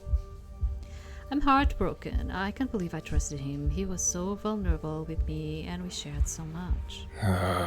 Now it turns out he's my enemy. Michael places a protective hand on my shoulder as I try to hold myself together. I did warn you. He may try to be sympathetic, but there is also that stubborn part of him that relishes in validation that his instincts about Ace were correct. The last thing I need right now is to be chastised by Michael. I'm already crushed and conflicted. Michael is someone I've always been able to rely on, and comfort from him at this moment would go a long way. Instead, I feel incredibly patronized. I thought I could trust him. Incorrect. You thought incorrectly. Shared experiences are not sufficient to suppose trust in a relationship, especially not with one as dangerous as he is. But it is not my business, as long as you remain cautious in the future. It seems Michael is trying to save me some embarrassment and pain. Lover boy. My, Michael, haven't you learned to let the princess make up her own mind? I'm consumed by betrayal I feel. I don't know whether to run at Ace and attack him or crumble to my knees and weep. Well, Never mind, I think you both might just be too late. Irina's wish is rather powerful, actually. Exactly what I needed to finish this little cocoon of mine. What? Your wish, Irina? Michael's expression hurts me. I fear he sees me differently now. Was that all it was to you? Just a way to power your cocoon? no. No, Irina, I promise. It was a happy accident. Ace tries to laugh it off, but winces at his own ill-timed humor. I'm not sure I can believe him, even if Ace didn't have sex with me for the sole purpose of using the power. I can't help but feel used. See? And like I said before, little Michael showed up. Something has to be done to shake up the heaven. You began to see my side, Irina, didn't you? Yeah, I feel like Michael's side was more innocent, of course, but in terms of like the romantic feelings, there wasn't much in there either. And with this guy, it was like there was more like interaction, but all of the romantic feelings were like fake. So you wouldn't want one or the other, right? At least me. I'm talking about me. I would be like, yeah. But he's right, and I hate that he's right. I had started to see his side, and his pointing that out in front of Michael has me even more mortified. I didn't know you were a demon, that you were so against heaven you'll do this. My heart is heavy and I began to feel weak. Is this going to be my end? I fear I may die or even become fallen. I'm not sure which is worse, and both fill me with absolute dread and fear. I'm not ready to go, and I'll never be ready to fall. Awkward. Lucifer offered me a deal that would allow me to be released from DUFE and gain powers, as long as I finish this stupid mission. I wish something could save me from this pain. After all that he fought against Lucifer before, only to join him now. And to help him come down to earth. Oh. Of course you are in league with Lucifer, you foul creature. Stand with me against him, Irina. Despite it all, I am conflicted. On one hand is my duty as an angel and the mission for which I came down to earth, the mission to put a stop to these corrupt wishes. On the other hand is my growing affection for Ace, a man I've grown to care about, a man I genuinely do sympathize with. I have to stop him. I know deep down I must do it, no matter the cost, but maybe I can save Ace too. I feel powerless in this situation, but that sense of weakness is also taking over my body. I am scared. I really am scared. I don't know what will come of me if my energy keeps living this way. The idea that Ace will be the one to do this to me breaks my heart even more. What should I do? What can I do? Michael acts before I can and charges at Ace in an instant. I must restrain him. So I think we need to tell him to stop. Yeah. Okay. I push through my weakness to shout after the two men. Huh? Stop. Can we talk this out? There must be another way, Michael. I need Michael to put some trust in me. I truly believe we can resolve this without hurting Ace. Do not be so naive and sympathetic to this demon. Demon. The word echoes horrifically through my mind, solidifying Ace's true nature. All I can do is watch the scene as it unfolds. I feel my body growing wearier, my muscles getting weaker. What's happening to me? Almost as if he's privy to my thoughts, Ace answers. Sorry. The cocoon is feeding on your energy, Irina. You shouldn't have come here. Does he feel bad for getting me involved in all of this? Can't you do something? Anything, please? I don't want to die or fall, or even if he can't do something, I wonder if he will. Time is of the essence. We must destroy the cocoon before it affects you further. It may corrupt you or even kill you. We must act, Irina.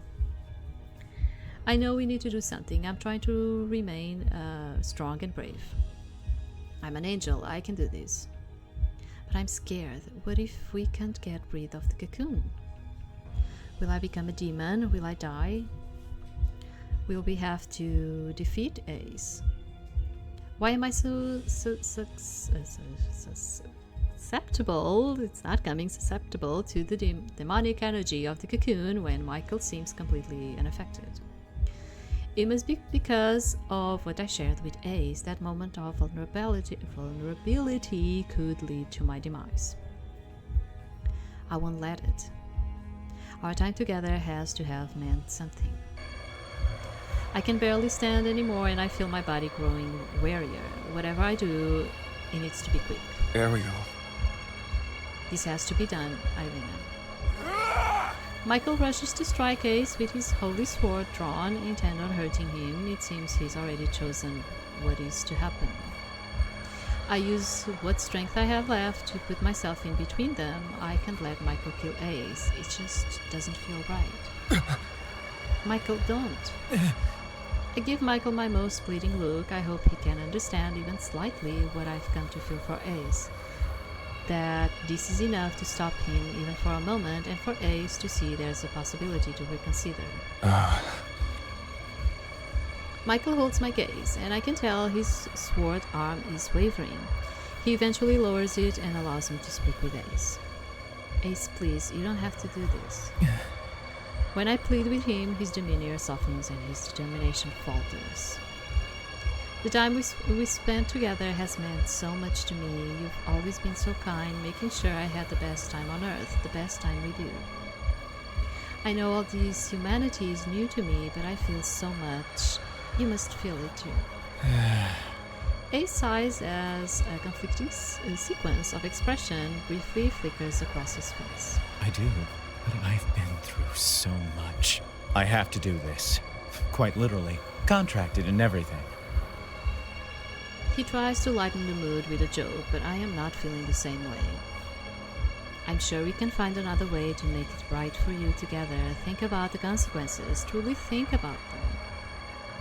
I wonder if Ace really has thought this through, or if he's just blinded by his own rage and pain. So many people could die, the people you sacrificed yourself for. That's why all this happened, right? You wanted to help them, not hurt them. I did love them. I do love them. But I was set on this course a long time ago. It's too late to turn back. And going through with this will cost you, me, Ace. Doesn't that mean anything to you? I'm desperately trying to think of anything that will make him see through his haze of revenge and trying my hardest not to cry. I get the sense I feel for Ace far more intensely than he feels for me, but I think he still cares nonetheless. I'm hoping I can appeal to the part of him that cares for me. Really, you would think so. I wouldn't think so. I would just feel like I was just used, you know? Irina, you are being unreasonable, trying to appeal to the emotions of this devil. Don't you see he has none? Seize this and let me vanquish him. He has turned against heaven multiple times and has shown no repentance. It is time he now faces the consequences. I turn to Michael. Initially, I want to argue against his callous attitude, but it seems he's right. There's no other option, and we have to do what we must to stop him. Whoosh! A bright light engulfs us. Some of the butterflies disperse, flying off in many different directions before dissolving in flight. I turn to see Ace, determined, with his hand pressed against the cocoon, dispelling the butterflies. Ace is turning his power against the cocoon. What does this mean for him? Will this not hurt him too? Ace continues his focus on destroying the cocoon, and as more butterflies flee and dissolve, I feel the strength in my body slowly returning. It's now Ace who's growing weaker, his body beginning to stoop and contort. The power he's using to turn against the cocoon must be taking such a toll on him.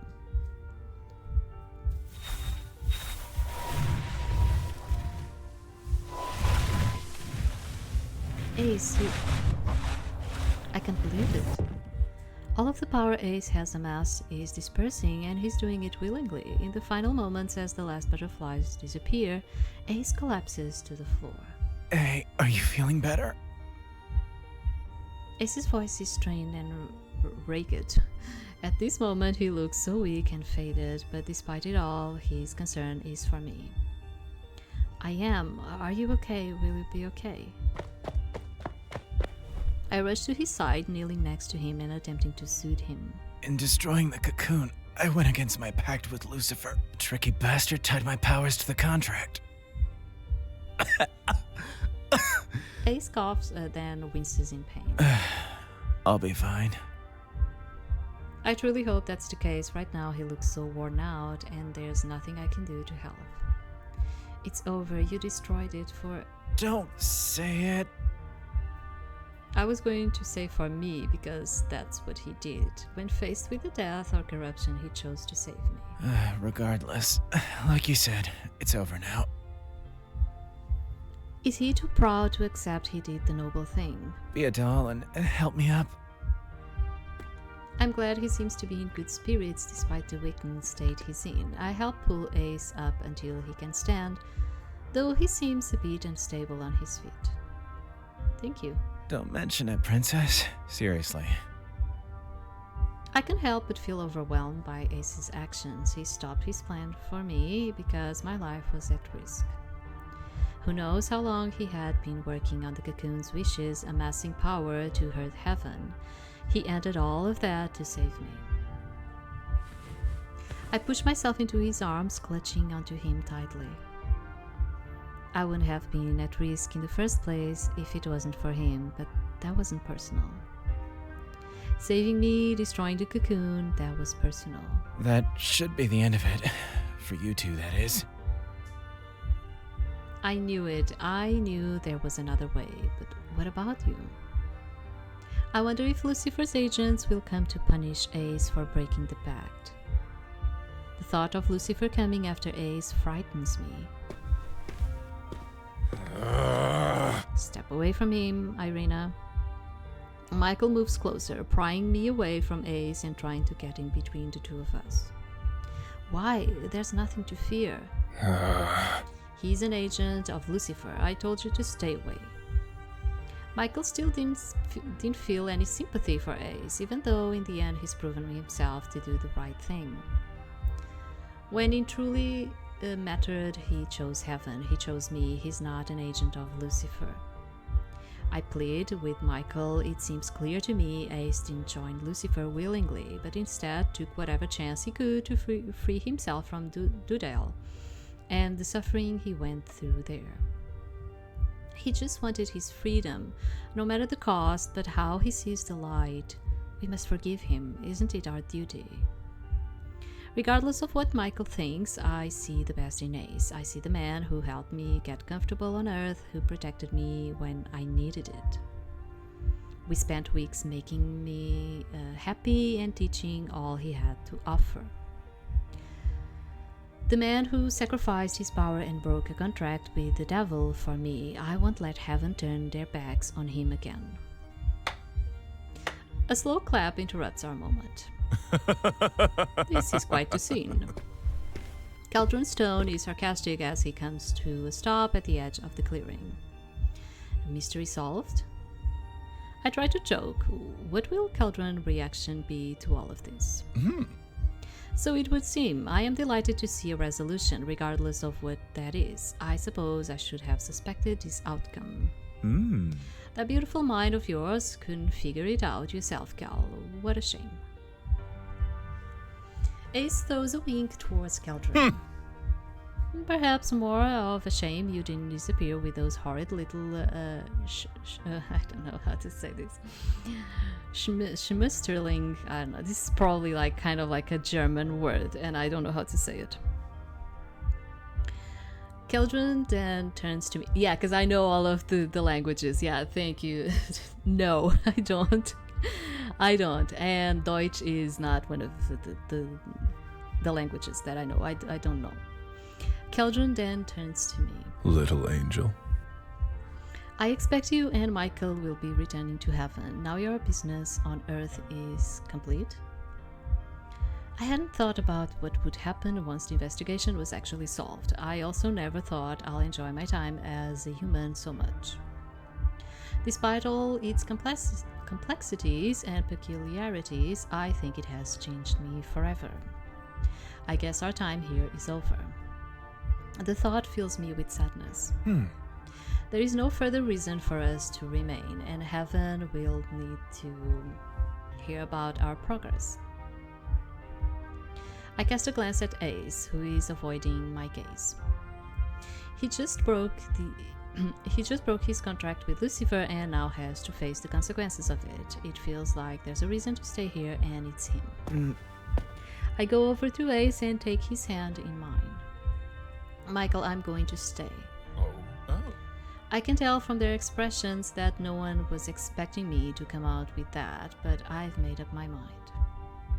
I take a hold of Ace's hand and he finally turns to look at me. We hold each other's gaze and I forget all that's around me. You are staying for me? Ace holds my other hand and pulls me closer. I am, for whatever comes next. We can face it together. What do you think about that one? Ace and I lay in the grass, staring at the expanse of clouds in the sky above us. It's late afternoon on a fairly sunny day, and yet the beautiful orange of the sky is broken up by gray clouds. As I cuddle into Ace's side, he points above, and we take turns saying what we think each cloud looks like. Well, it looks like a man, but fluffy and a little misshapen. I suppose it could be Michael. His laughter vibrates in his chest as I lay upon it. I haven't seen Michael in some time now, and I do miss him. He returned to heaven to report on our mission and how things went down on Earth. The higher angels decided Ace would need someone to watch over him to keep him on the right path. I made sure that angel would be me. Ace often calls me his personal guardian angel, and I call him my punishment from heaven. This time I chose Ace, not in a spur-of-the-moment decision, but as a conscious choice. I chose Ace just like he chose me. I find a piece of long grass next to me and pluck it from the ground, fiddling with it my fingers as I contemplate the last few months I've spent with Ace. What's on your mind, princess? With his arms wrapped gently around me, he strokes the hair off my face with his tail. Nothing really, just thinking about our time together. I take the piece of grass and tickle Ace's nose with it, drawing out a big smile and his laughter.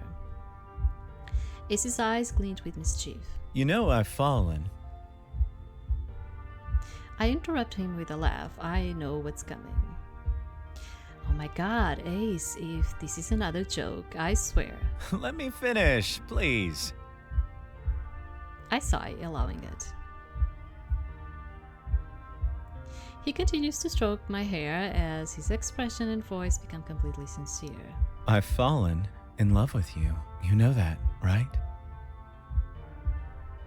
I do. I relax completely in Ace's loving embrace. The sun warms my skin the same way his love warms my heart, and I'm so thankful for the choices that delivered me here.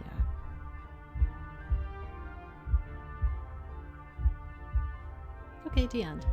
Yeah, so there is still the bad ending for Ace, which I'm not going to do. Sorry, no, it's enough. I'm also not the type of person. I don't like to do the bad endings. I don't like. And I used to do all of the bad endings in most of the games that I used to play. And I still do them in a like unseen text skip kind of thing. Okay, I still do them.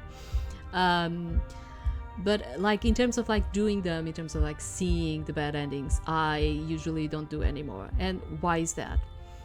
Because imagine, especially when you are talking about Otome games, imagine you have like this image of this love interest that you really liked him, It happened to me.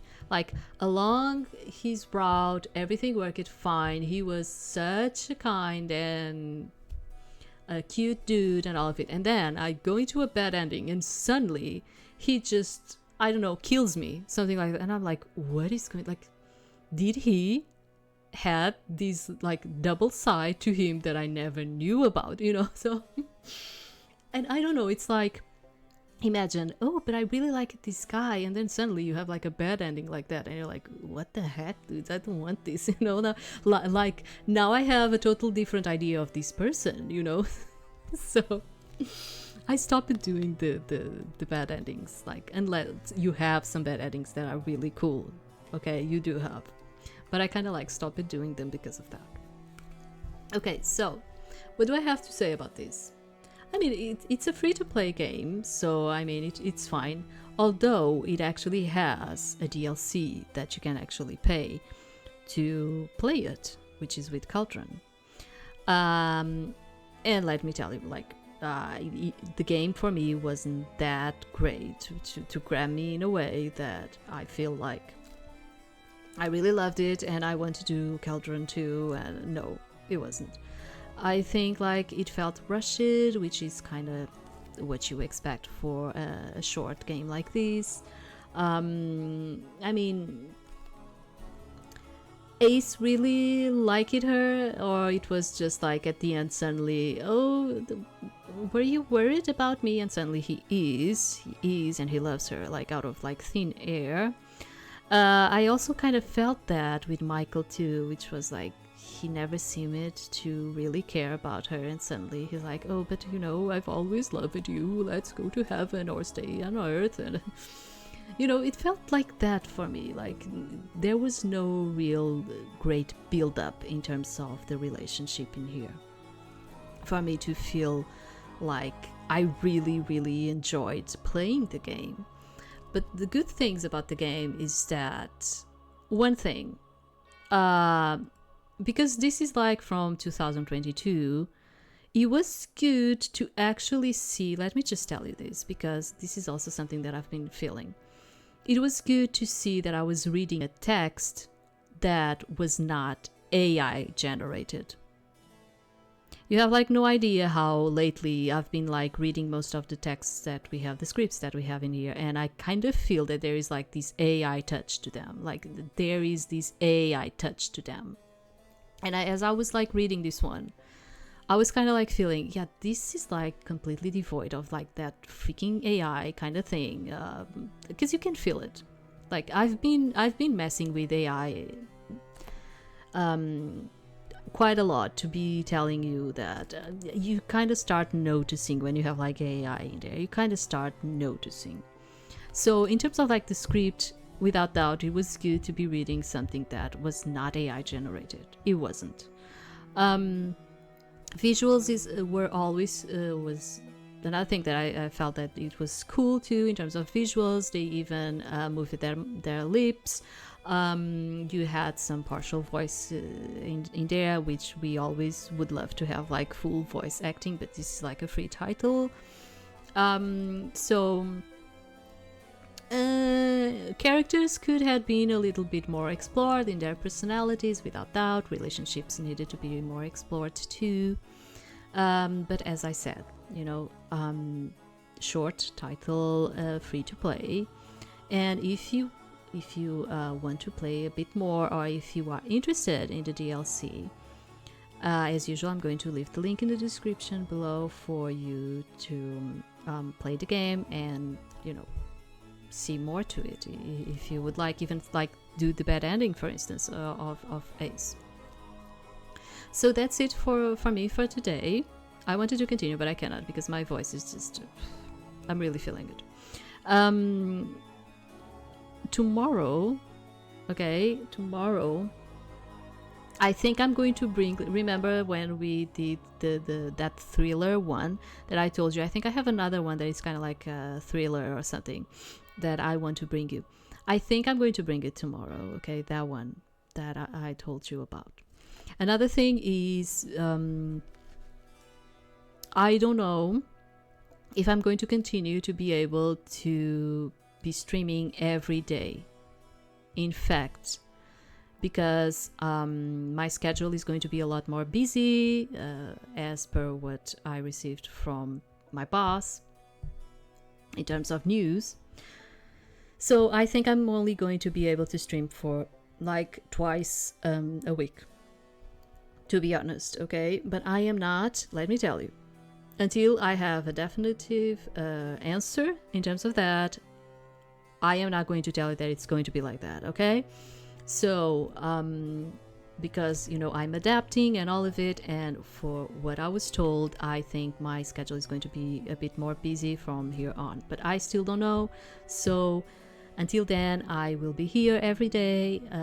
Then I will tell you if it's going to start just being like something like twice a week, okay? I would love to continue like bringing you more, but I don't have time for all of it. I don't, okay? So that's it for today, and thank you very much for being in here with me today. And I see you next time. Thank you.